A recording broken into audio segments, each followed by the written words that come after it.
What's up, gamers? Dreamcastguy here, and this is my honest review for the Super Mario RPG Remake.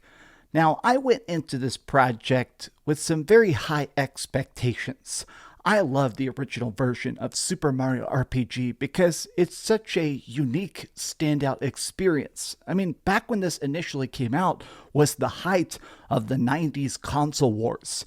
Genesis versus the Super Nintendo, the idea of Mario clashing against Sonic, games like Phantasy Star getting compared to games like Final Fantasy by Square Enix. So it seemed like during this era, Nintendo realized the value of grabbing attention, of making stuff that would stand out and really be seen. And the original Super Mario RPG, it did that. It was Square Enix, the masters of turn-based combat, making a game with the colorful, cutesy characters of Nintendo. It was such a strange concept that they absolutely nailed. And somehow, this remake is even better. They've improved the graphics, they've improved the music surprisingly, they've improved the combat. This is the exact same game, except everything is tweaked to be just a little bit more fun. But let's talk about that and some of my gripes with it.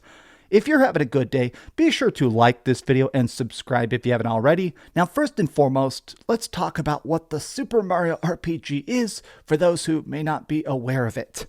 This is, as the name implies, a role-playing game focused on the adventures of Mario, but this time he's not alone. Instead of just going on a big epic quest across multiple worlds, he's teaming up with a very random group of friends, including Princess Peach, who can be your healer. You can have Bowser actually join your team and be a big basher and even intimidate enemies. And of course, there's actually new characters like Geno, a living puppet that can shoot laser beams out of his hands, and this weird little goopy creature that can do lightning magic and is apparently a frog.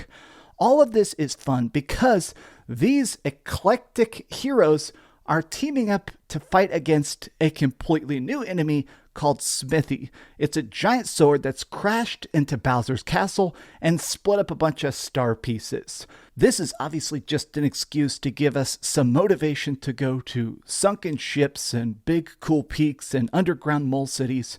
But the part of this game that I feel like never gets enough credit is that Super Mario RPG is hilarious. My biggest fear with this project is that I thought they'd change some of the jokes. It's got some pretty off-color humor, a lot of goofy pantomimed jokes by Mario and his friends. This is the exact same game. They kept it line for line, bit for bit. This is the identical project that we grew up with, except somehow even cuter. Now, this does bring me to one of the two gripes I have. I 99% love this game, but I do have two problems with the game. The first one being they did these new pre-rendered cutscenes. They're like little tiny cartoons that play at times. They look a little bit low budget. The art being intact. The original game obviously had like really cool, almost claymation style look and feel to it. They've managed to make that again. They've replicated the original vibe of the art perfectly. But in some of these cutscenes, I just don't think it looks super good. It looks a little bit weird to me. It's not something that shatters the experience or takes me out of the zone because, I mean, these cutscenes are usually about 15 seconds long, but these just look very weird to me. Now, let's talk about the combat itself.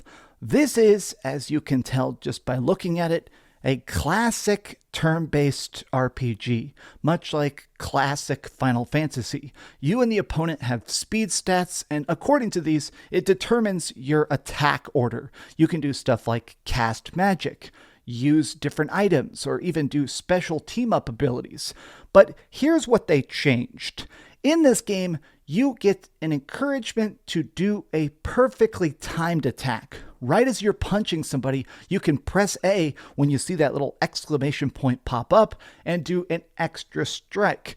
Now, if you're doing your special abilities, sometimes this will mean it can do even added bonuses. If you're healing somebody and it's a perfect strike, it may also give them a defense bonus. Or if you're trying to crit one guy, sometimes if you perfectly time the attack, it'll also spread and do damage to the entire enemy team. This effect is so fun, and also they did make this a lot easier. In the original version, it was kind of difficult to time it because we didn't have that exclamation point. You kind of just had to go, all right, Mario's about to punch. I'm going to get ready to press A. Heck yeah, I timed it right. This game is definitely much more generous on the timing windows, and therefore it makes it a lot easier in a game that was already very laughably easy. If you're watching this video because you're curious about Mario RPG because you've never played a role-playing game, I do think you are the target demographic. This is an RPG for people that have never played something in this genre. The game is very simple. Magic is easy. You get lots of mana, which is called flower points. All the special attacks are just automatically unlocked. By leveling up, you get bigger fireball attacks and a bigger super jump.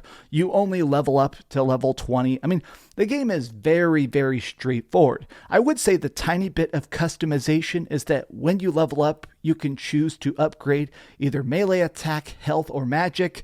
That's not incredibly deep, but this is a game that you're playing primarily for the jokes, for the cool art, and the lots of mini games. I think by far the part of this game that I'm so impressed that they managed to improve is all the quirky side activities. In every single dungeon you go to, and there is a decent amount, there is special extra stuff that's just made to be funny. Times where you're like racing on the back of Yoshi against some evil Yoshis, and you gotta time your button presses to make him run faster. Or like a runaway minecart mission where you're having to actually worry about your speed, your braking, or even just jumping from track to avoid holes in the line. Or times where you're like actually trying to swim up a waterfall to grab coins. These moments are so fun to me because I like the fact that there is just such a random scattering of mini games. It's just always been fun that they managed to put in so many different concepts and ideas. And yeah, some of these mini games kind of suck. Some of them are fun, but they also go by so fast. This game is just at a breakneck speed. It is always on to the next activity, the next dungeon, the next joke, the next cutscene. And I love that about it. I've always been a big believer in the fact that certain games have an essence to them. They have managed to congeal a particular time period. You know, you see a game and you can go, wow, that looks like a 90s experience, or that looks like an early PS2 game. And those vibes really managed to match the aesthetic, the music, the entire tone piece of the game itself. I like the fact that the Super Mario RPG Remake still feels identically to the original while somehow playing better, looking better, and sounding better. I mean, I cannot credit the developers enough. Now, the other tiny gripe I have is the fact that there isn't anything new in this, which I guess I'm not surprised about. The one thing they did add that I'll be honest, I don't really like, is an ultra easy mode. It's called Breezy. It pretty much makes the game play itself. You can make it so the game just automatically selects targets. I don't even have gameplay of it. I tested it out at one point. It's so laughably easy. I don't know. Like, the game is already pretty freaking easy to beat. So making an easy mode, I just feel like this was unneeded and kind of even detrimental to the experience. Now, I'm probably in the minority here, but I wish they'd made a hard mode. I wish they made a mode that actually encouraged me to grind and level up and find those hidden items. Like, this game is so straightforward. Pretty much every single good item is on the main path. There's very few chances where you can go off and explore. Even when you grind, your money doesn't do that much. Even when special enemies are piling up and you're having to do a bunch of tough fights, the game is just so easy. It's pretty easy to knock everything out.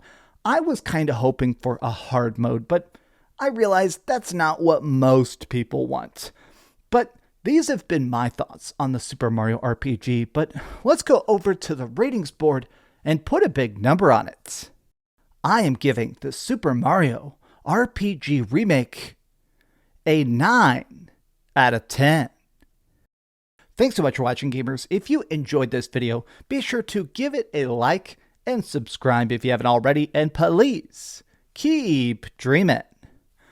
Man, what a good time. I still can't believe I'm so impressed by this. There's a lot of ways they could have messed it up, and somehow they didn't.